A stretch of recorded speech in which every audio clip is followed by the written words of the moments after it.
आज के वीडियो में प्राकृतिक चयन अथवा नेचुरल सिलेक्शन को चित्र और उदाहरण सहित समझाएंगे। चलिए सबसे पहले इसकी परिभाषा को देख लेते हैं। प्राकृतिक चयन एक ऐसी प्रक्रिया है जिसके द्वारा जीव अपने पर्यावरण के प्रति अच्छी तरह से अनुकूलित हो जाते हैं, जीवित रहते हैं और प्रजनन करते हैं। जबकि जो जीव उस पर्यावरण के प्रति कम अनुकूलित होते हैं या अनुकूलित नहीं हो पाते हैं वे मर जाते हैं। कुल मिलाकर के इसका मतलब ये हुआ कि जो जीव जिस पर्यावरण में रह रहा है या रहने गया है उस पर्यावरण में अपने आप को ढाल लेता है तो वो जीवित रहेगा और प्रजनन भी करेगा। लेकिन जो जीव अपने आप को उस पर्यावरण में नहीं ढाल पाएगा वो मर जाएगा। कहने का मतलब ये है कि जिस प्रक्रिया के द्वारा किसी आबादी में कोई जैविक गुण कम या अधिक हो जाता है उसे प्राकृतिक चयन या नेचुरल सिलेक्शन कहते हैं। और यह एक धीमी गति से होने वाली प्रक्रिया होती है। जो प्राकृतिक चयन है, नेचुरल सिलेक्शन है, यह एक धीमी गति से होने वाली प्रक्रिया होती है।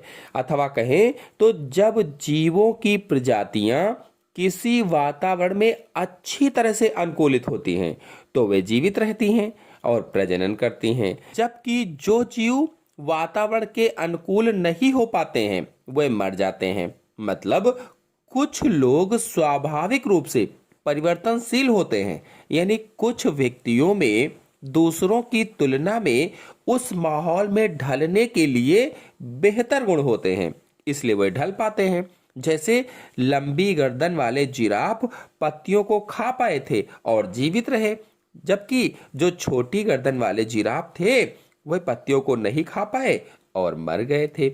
एक उदाहरण द्वारा प्राकृतिक चयन को समझते हैं। देखिए इस चित्र को देखिए, इसमें इधर अनपॉल्यूटेड एरिया दिखाया गया है और इधर वाला पॉल्यूटेड एरिया दिखाया गया है। इन दोनों में विस्टन बेटुलुरिया जाति के लगभग सभी माथ या पतंगे हैं। ये जो पतंगे हैं ये पतंगे विस्टन बेटुलुरिया जाति के हैं। पहले जब वातावरण साफ था यानी कोई प्रदूषण नहीं था तब ये जो मॉथ हैं, ये जो पतंगे हैं बिल्कुल हल्के रंग के थे। लेकिन जब कारखानों से निकले धुएं ने वातावरण को धुंधला कर दिया तो धुंधले वातावरण में गहरे रंग के माथ की संख्या बढ़ती चली गई। दूसरे चित्र में आप देखिए, जो गहरे रंग के माथ थे वो बढ़ते चले गए और हल्के रंग के माथ समाप्त होते चले गए। भाई दूसरा जो चित्र दिखाया गया है ये पॉल्यूटेड एरिया दिखाया गया है। पॉल्यूशन हो गया, पॉल्यूशन के कारण वातावरण काला हो गया और काला होने से जो काले रंग के माथ थे वो बढ़ते चले गए और हल्के रंग के माथ खत्म होते चले गए या समाप्त होते चले गए। ऐसा क्यों हुआ? तो देखिए, जब प्रदूषण अथवा धुएं के प्रभाव से पर्यावरण धुंधला या काला हो गया, उस काले वातावरण में हल्के रंग के जो माथ थे ये शत्रुओं से अपनी रक्षा नहीं कर पाए और मारे गए।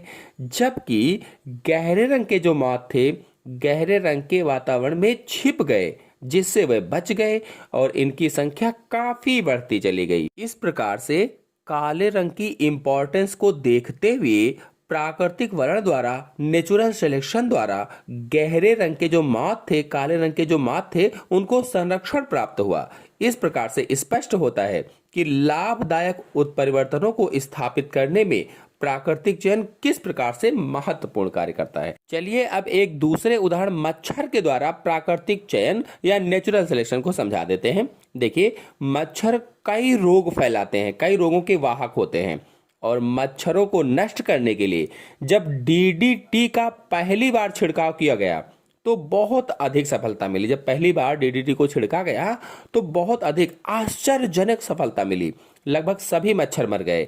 लेकिन आजकल डीडीटी के छिड़काव से मच्छर नहीं मरते हैं। ऐसा क्यों हुआ? तो जो मच्छर मारे गए या मर गए वे डीडीटी के प्रति संवेदी थे, इसलिए वे मर गए। लेकिन कुछ मच्छर डीडीटी प्रतिरोधी थे। उस वक्त ये कम संख्या में थे जब छिड़का गया था पहली बार। जब डीडीटी बड़े स्तर पर लगातार उपयोग किया जाने लगा तो डीडीटी संवेदी मच्छर तो नष्ट हो गए, लेकिन डीडीटी प्रतिरोधी मच्छर ही जीवित बचे। इस प्रकार धीरे धीरे मच्छरों की पूरी प्रजाति डीडीटी प्रतिरोधी हो गई। तो ये नेचुरल सिलेक्शन का बहुत ही अच्छा उदाहरण है। आशा है आप सभी लोगों को नेचुरल सिलेक्शन अथवा प्राकृतिक चयन इन तीनों उदाहरण के माध्यम से ठीक से समझ में आ गया होगा।